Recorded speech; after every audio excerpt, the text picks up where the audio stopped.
Good afternoon. Let's study the next topic in our unit, which is functions. So over here, the concept of functions is very important in mathematics and computer science. For example, in discrete mathematics, we use the definition of discrete structures such as, discrete structures such as structures, sequences, and strings. Both of them are represented using functions. Also, functions are also used to represent how long it takes a computer to solve a problem of given sign. So that means basically that is the time complexity. Many computer programs are also designed to calculate the value of a function. Next, what do you mean by the term function? So if there are two non-empty sets, that is two sets which contain some element, then a function f from a to b is an assignment of exactly one element of b to each element of a. Let's take an example. So if we have two sets ab, the set a has the elements a, b, c, and the set b has the elements 1, 2, 3, then any assignment of elements a, b, c to 1, 2, 3 is known as a function. So a can be mapped to 2, b can be mapped to 1, and c can be mapped to 3. So the function over here can be written as f is a function which maps from a to b. Also, the functions are specified in many different ways. Sometimes we explicitly state the assignments such as f of x is equal to x plus 1. Or sometimes we just write it in this way. So for this problem, we can write it as f of a is equal to 1, f of b is equal to, f of a was 2, f of b was 1, and f of c is 3. Also, whenever we are talking about functions, these functions, since they are basically mappings, they are also known as mappings or transformations. And we write these functions in this way: f of a is equal to b, where a belongs to the set A, capital A, and b belongs to the set B. Okay, and b is a unique element of b assigned by the function f to the element small a of the set A. Okay, so let's see this. We write f of a is equal to b if b is the unique element of capital B, and it is written in this way: f of f maps a to b, and these are also known as mappings or transformations. Next, if f is a function from a to b, then a is known as the domain, while b is known as the codomain. So a is the domain of f and b is the codomain of f. Also, if we write f of a is equal to b, then b is the image of a, while a itself is known as the pre-image of b. Okay, so a is the pre-image and b is the image. And there is another term which is commonly known as range. The range of f is the set of all elements. So range of your function, range of function f, it is the set of all elements which are the images of a, which are the images of a. Okay, so now what is the difference between codomain and range? It can be explained in this way. Suppose you have a set as 1, 2, 3 and b set as a, b, c, d. Now over here we are mapping 1 to c, 2 to a, and 3 to d, 2 to a. Now here the entire set B is the codomain. So A, B, C, D is the codomain, while whatever are the images of A, those are known as the range. So A, C and D, because B is not mapped to any element of A, B is not included in the range. Okay, so that is the difference. Now let's see the points. So B is the image of A is known as the pre-image, and range is the set of all images. Also, if a function is from A to B, we say that F maps A to B. Let's see an example. So let F be let F maps from Z to Z.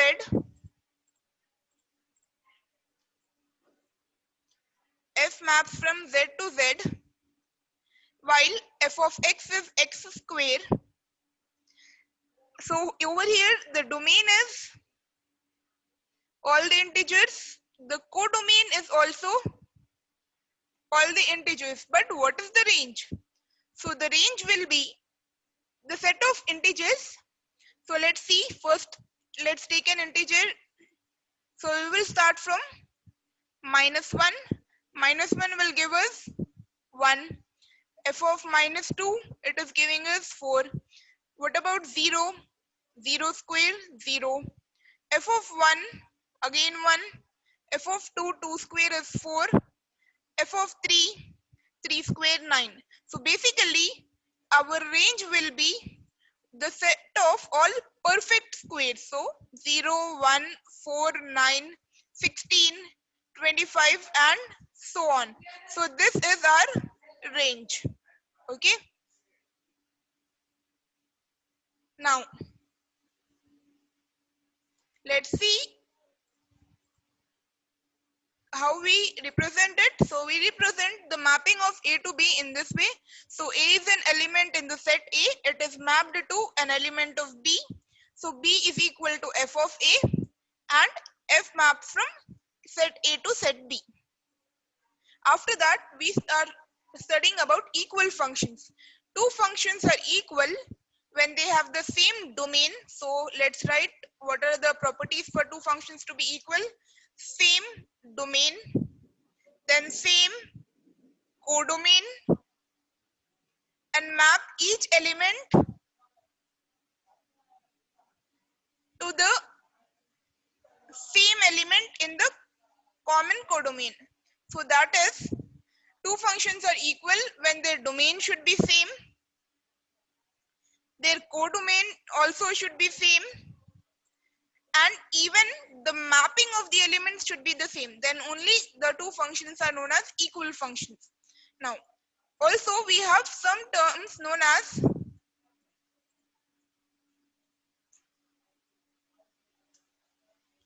a function is called real valued. Real valued if its codomain is the set of real numbers. So real valued functions is a function whose codomain is a real numbers. Also we have something known as integer valued functions whose codomain is the set of integers. So these are basic terms. And the next thing is, two real valued functions or two integer valued functions with the same domain can be added as well as multiplied. So whenever we have two functions with the same domain and codomain, those can be added and be multiplied. We'll see that. So functions with same domain. So if the domain is same, then only it can be added and it can also be multiplied. Okay. Let's see an example with this.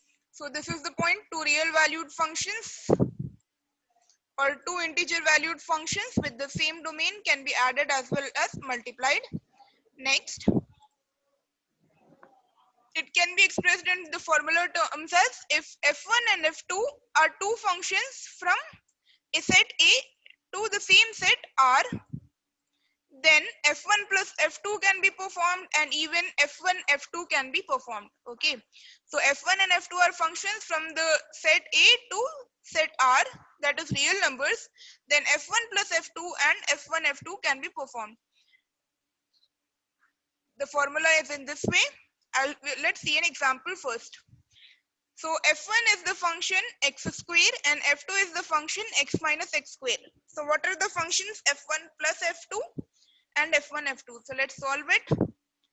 f1 plus f2 of x is basically f1 of x plus f2 of x from the formula that we have seen in the earlier slide. So this is the formula. f1 plus f2 of x is equal to f1 of x plus f2 of x. Over here, what is f1 of x? It is x square. And what is f2 of x? It is x minus x square.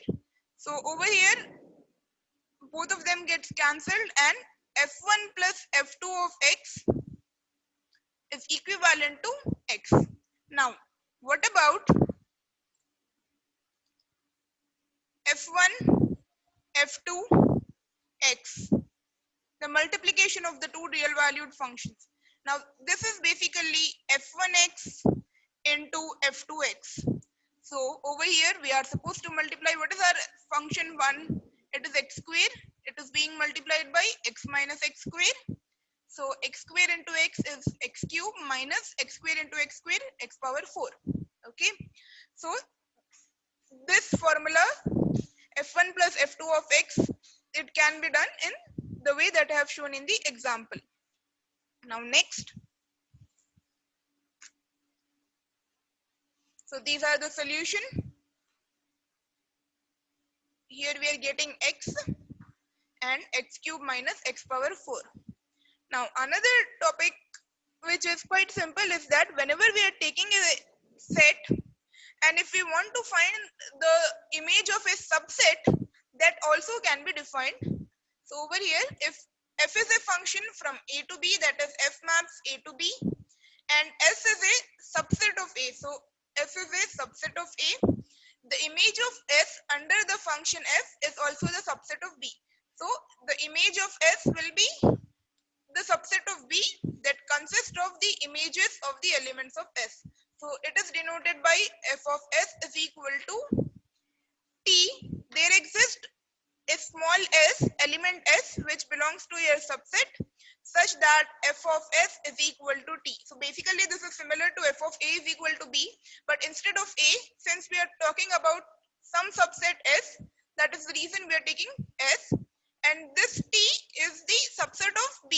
It belongs to the subset of b. So over here we are taking the variable t. Okay, this is a simple topic which is not really important, but just for the purpose of explanation. With respect to this, let's see an example. So suppose if we have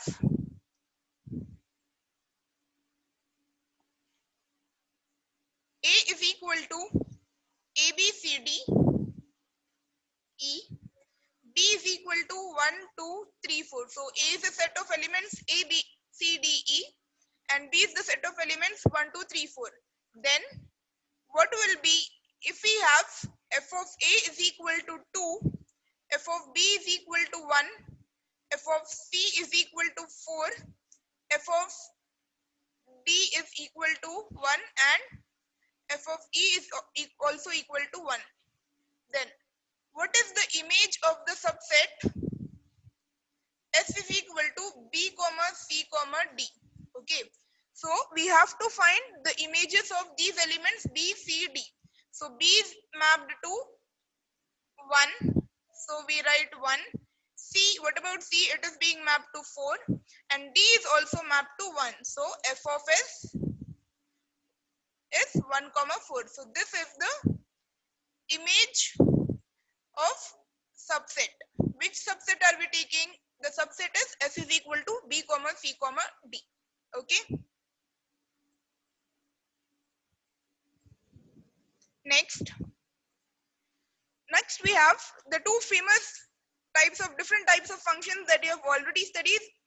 It is one function and onto function. So a function is said to be 1 1, or it is also known by the name injective, if and only if we never assign the same value to two different domain elements. These are known as 1 1 elements. So basically, we are never assign the same value to two different domain elements.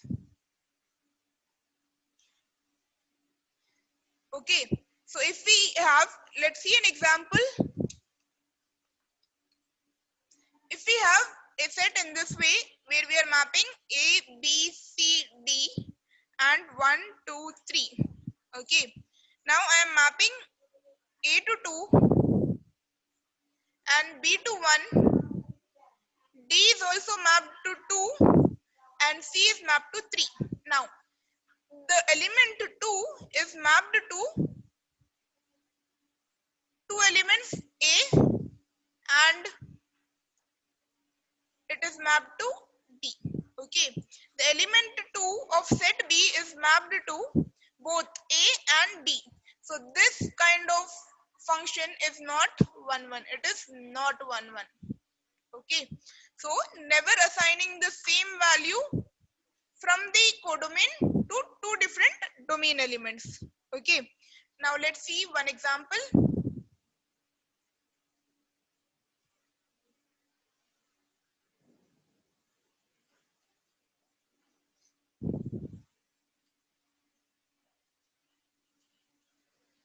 So determine whether the function f from ABCD to 1, 2, 3, 4, 5 with these mappings is 1 to 1. Okay, let's see. So we have the function A 1, 2, 3, 4, 5, and we also have A, B, C, D. Okay, now f of A is equal to 4. So let's map it. F of B is equal to 5. F of C is equal to 1 and f of D is equal to 3. Okay, so let's look. 4 is mapped to only one element, 5 only to one element, and same is the case with 1 and 3. So since the function is 1 1 function because it takes different values at the four elements of its domain, of the domain. Okay, so let's see the explanation. So this is the one-to-one function mapping. So from the diagram we can clearly see that each of the element is mapped to a single element. Now another example, we have to check whether f of x is equal to x square is 1 1. We have to check for 1 1. From what is the domain and the range? The domain and the range is z to z, the set of integers to the set of integers. So let's verify.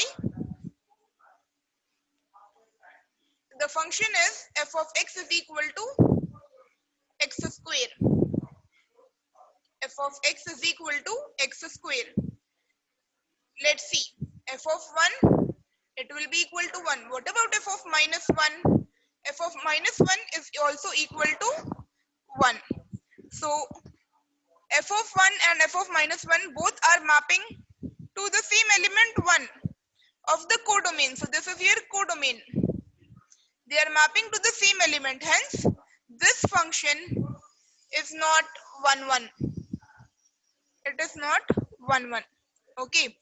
Now, if we instead take from positive integers z plus to the set of integers z.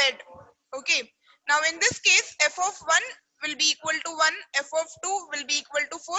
That is, each element will be mapped to some unique element.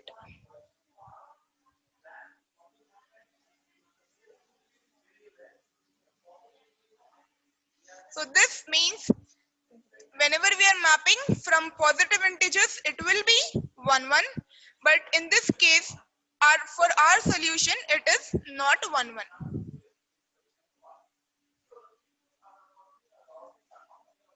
So in this case, for our example, it is not 1, 1 function. Okay. Let's continue with our next topic, which is strictly increasing or strictly decreasing. So what do you mean by strictly increasing or strictly decreasing functions? A function f whose domain and codomain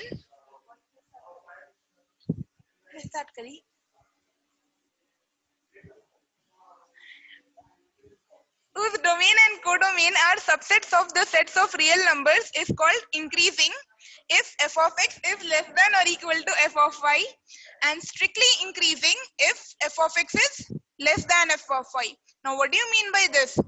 Basically, whenever if we have two functions, and in this case, if f of x, our function f of x is less than or equal to, then it is simply increasing. F of y is simply increasing. But if always f of x is always less than f of y, then it is known as strictly increasing. Similarly, in the case of decreasing function, f of x will be greater than or equal to. So simply decreasing means we will be having equal to. So greater than or equal to. And in the case of strictly decreasing, we just means greater than. Okay. Whenever x is less than y and x and y are in the domain of f. So basically, if I take an example of f of x is equal to x square, in this case, the domain's value is from z to z. Okay.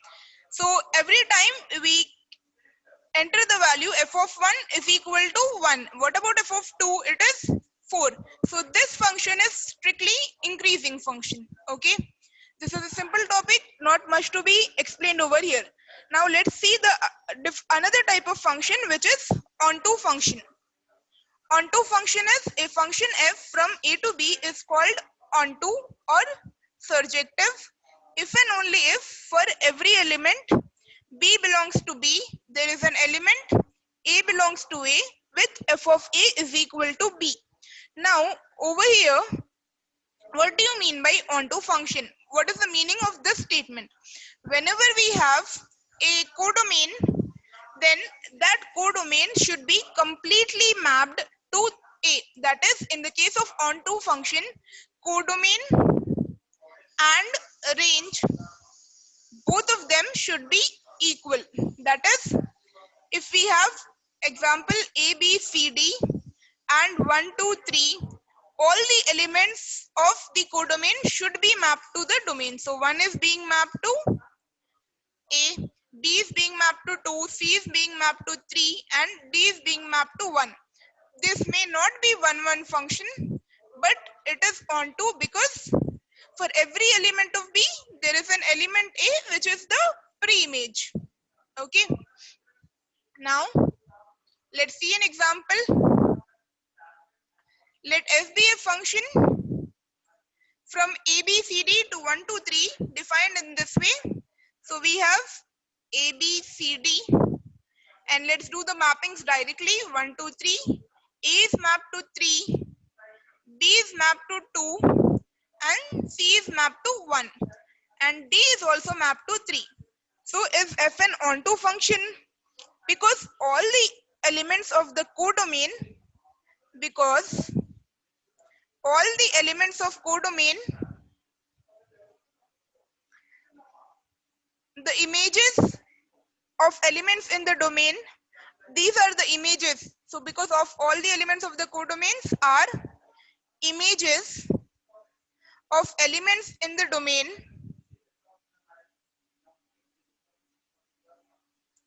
hence function is onto. So our function that we have here, it is onto function. Okay. Now, if the codomain were 1, 2, 3, 4 and 4 was not mapped, if we added 4 and it was not mapped, then it would have been not onto. If 4 was added in our function and it was not mapped, then it would not have been onto. But since we don't have 4 in our function, it is onto. Okay. Now the next thing is the function. So this is the mapping, and we can clearly see all of them are mapped. That is the reason it is onto. If the function f of x is equal to x square from the set of integers to the set of integers onto. So the same question that we have seen earlier, f of x is equal to x square from z to z. Okay, f is from z to z. Let's solve it. F of x is equal to x square. So now from z to z, f is defined from z to z. Let's see a few numbers. F of 1 is 1, f of 2 is 4, and f of minus 1 is also 1. Now what about 2, 3? Are they mapped to any elements? Mapped to any elements? Or if a number is there a number, integer number, whose square is either 2 or 3? No, there is no integer number. There is no integer number whose square is 2, 3, 5, 6, and so on. So all of these elements will not be mapped, hence it is not onto. Okay. Now let's see another example. What about f of x is equal to x plus 1? Let's see this. And the range of integers is z to z. So over here, 1 is mapped to 1 will be mapped to 2, and 2 will be mapped to 3. 0 will be mapped to 1. Minus 1 will be mapped to 0. So all the elements are being mapped. All the elements are being mapped in this f of x is equal to x plus 1. So hence this function will be onto. Okay.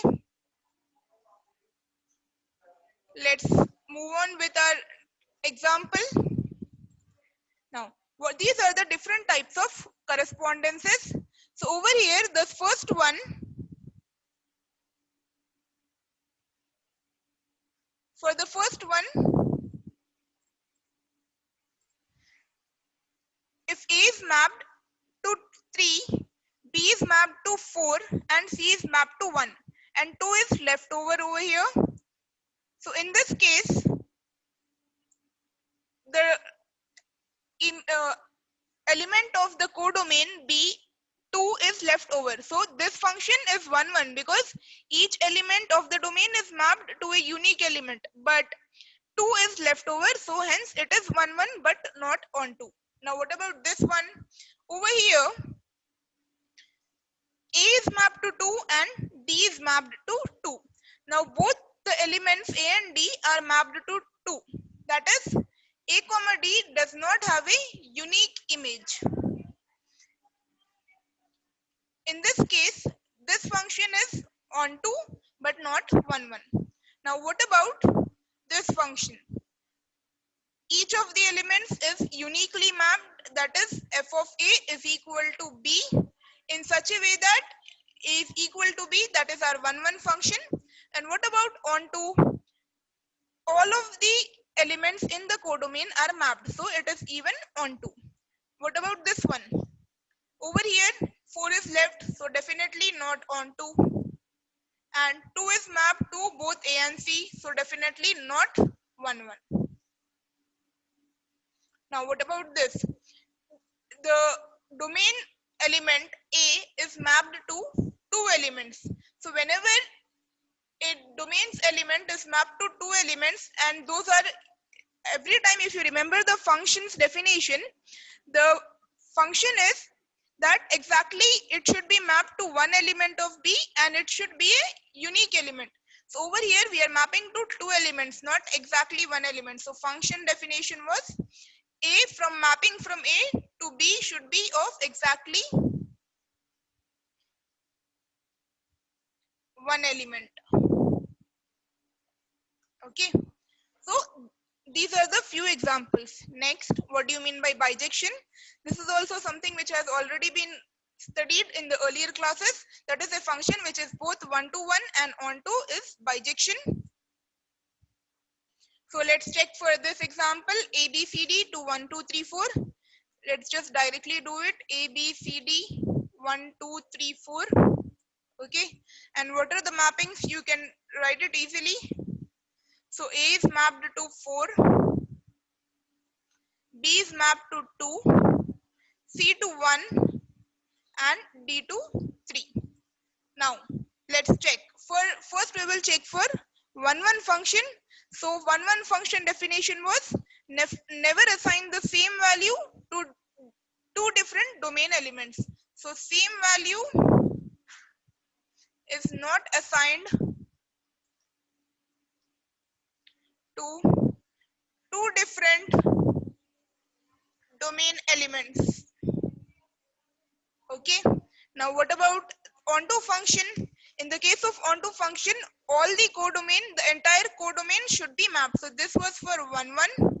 What about onto? Codomain should be mapped. So in this case, both of the conditions are being satisfied. So this is a bijection. The next topic is inverse function. So if f is a bijection, so another name for bijection is one-to-one correspondence. So f is a bijection from set A to set B. So whenever a function is a bijection, then the inverse of a function is also defined. So the inverse function of f is the function that assigns to an element B belonging to the set B a unique element such that f of A is equal to B, and f inverse is denoted by f superscript -1, and the inverse is denoted in this way: f inverse of B is equal to A whenever f of A is equal to B. Okay, so this is the inverse function. Now we are supposed to find, for the first example, f be the function from ABC to 1 to 3. Then we are supposed to check whether it is invertible or not. So anytime if we are supposed to check for inverse, first we have to check whether it is a bijection or not. So let's start this.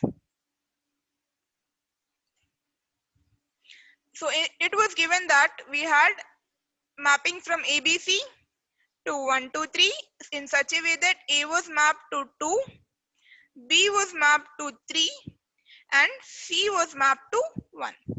Now let's check for bijection.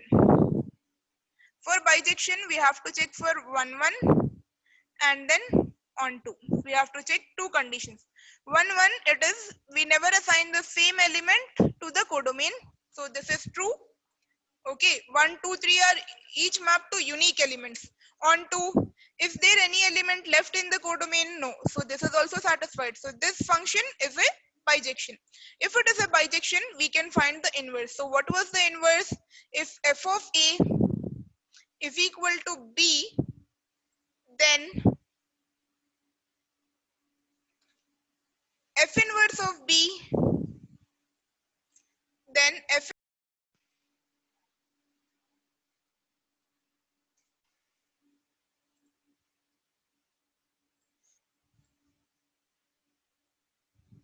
So over here, let's solve this.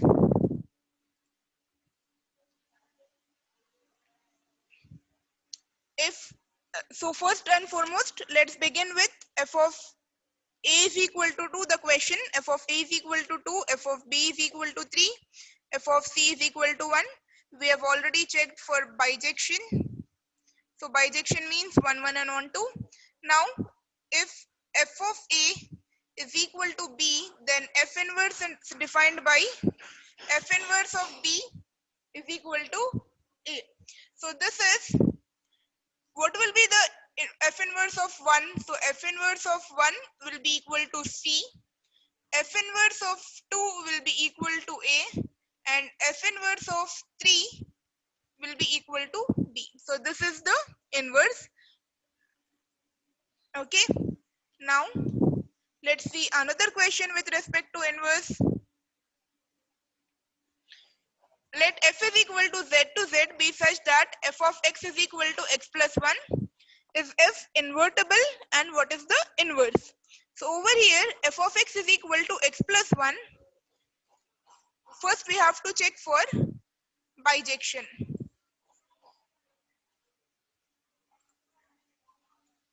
So f of x is equal to x plus 1. Each element for 1, whenever we take x is equal to 1, x plus 1 will be equal to 2. So each element will be mapped to a unique element. What about onto? Onto will also, for onto we have already checked, it was satisfied. So suppose y is the image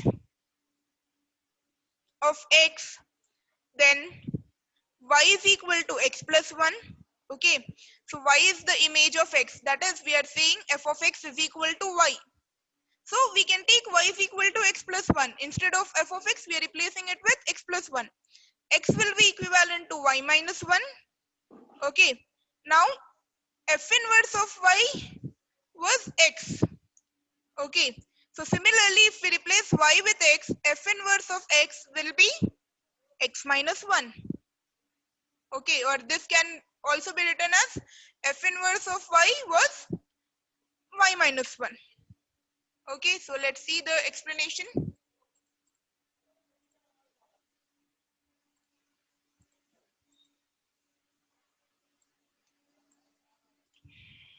The function f has an inverse because it is one-to-one correspondence. It means it is bijection. And to reverse the correspondence, we take y, f of x is equal, we assume f of x is equal to y. That means y is equal to x plus 1. Then we take 1 to the other side, x is equal to y minus 1. And f inverse of y is basically y minus 1. Now, the next topic is composition of a function. Suppose we have a function from the set A to set B, which is g. G maps from A to B, and f is a function from B to C. Then the composition is defined or denoted by f circle g.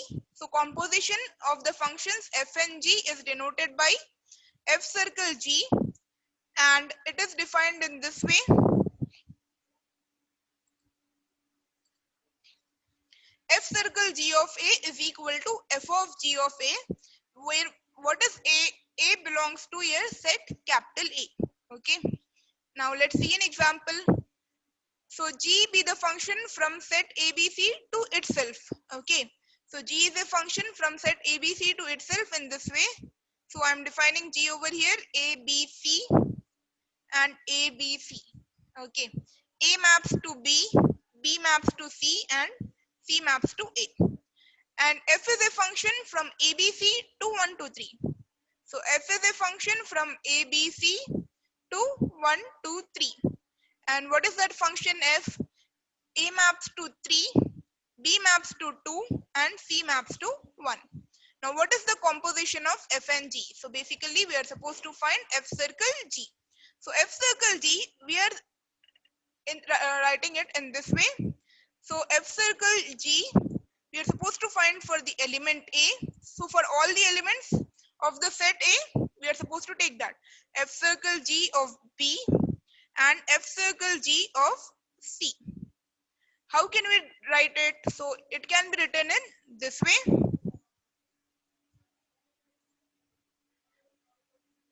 F circle g of A will be equivalent to f of g of A. What was g of A in the question? G of A was B. So it will be f of B. Since g of A is already defined as B, so it is f of B. What is the value of f of B? F of B is being defined as 2. So f circle g of A is 2. Similarly, f circle g of B. F circle g of B will be defined as f of g of B, which is equivalent to, what was g of B in our question? G of B was equal to C. So f of C in the question was defined as 1. What about f circle g of C? It is f of g of c. So g of c in the question was equivalent to a, so f of a, and f of a is equal to 3. So this is our f circle g. Now, in the same way, can we define g circle f? G circle f means, let's see, g circle g of f of a. So f of a is 1. F of a was 3 actually. So g of 3. Can we find g of 3? Is it given in the question? No. So basically, whenever we are taking G circle F is only defined whenever the range of F for G circle F, I'm speaking about G circle F, the range of F should be a subset of the domain of G. So basically, whatever f of a value is being given, this f of a value, which is the range, it should be a subset of the domain of G. Okay, so G circle f of a should give us the value in ABC terms, then only we can find G circle f. Okay,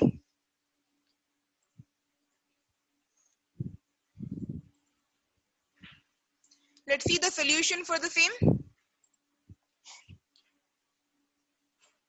Next, let f and g be the functions from the set of integers to the set of integers defined in this way. F of x is equal to 2x plus 3 and g of x is equal to 3x plus 2.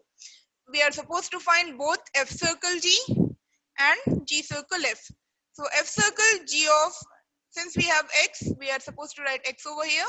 It will be f of g of x. What is g of x? It was 3x plus 2. So f of 3x plus 2. Now instead of x, we are supposed to substitute this value. So let's substitute in this place. 2 into 3x plus 2 plus 3, which will be equivalent to 6x plus 4 plus 3, which is 6x plus 7. Similarly, the other one, try it by yourself. I'm just giving the solution over here. G of f of x. So the solution will be 6x plus 11. Try it in the same way. So this is the solution. Both the compositions of f circle g and g circle f are defined. Why? Because the range of f of x and the domain of g of x is both equal, as we studied earlier. Now the next topic is the graphs of the functions. So f is a function from set A to set B. Then the graph is of the function f is the set of ordered pairs. So if I'm taking the function f of x is equal to x square. So what are the values? For f of 0, we will get 0. So the point is marked over here. Let me do it with in some other way. Okay. So over here, we have 0, 0. Then the next we have f of 1. F of 1 will be equal to 1. 1 square is equal to 1. So 1, 1. Minus 1 will also give us the same thing because we are taking from f maps to integers. So minus 1 will give us the same thing. Similarly, 2, 4. Minus 2, f of minus 2 is minus 2 square, 4, and so on. So this is the graph. And it is similar to the graphs that you normally draw in mathematics, nothing different. Then the next topic is floor function and field function. So this basically is, whenever you are speaking about floor function, the floor function is, it assigns to the real number x. If I'm talking about the floor value of x, it assigns the largest integer that is less than or equal to x. So this point is important. Whatever is the largest integer less than x. So if I'm taking 3.2, what is the floor value of 3.2? So the floor value of 3.2 will be the largest integer that is less than x. So what is the largest integer value? So for 3.2, the integer which is less than 3.2 is 3. Okay, so this is the floor function. Basically, whenever we are speaking about the floor function, we are supposed to take the floor value of that number. Similarly, we have field value. Field value is the roof. So you are supposed to take the smallest integer that is greater than or equal to x. So for the same example 3.2, what is the smallest integer greater than 3.2? So the next integer after 3 is 4. So 4. So the CL value is 4. Similarly, the graphs of the floor and the ceiling functions are defined in this way.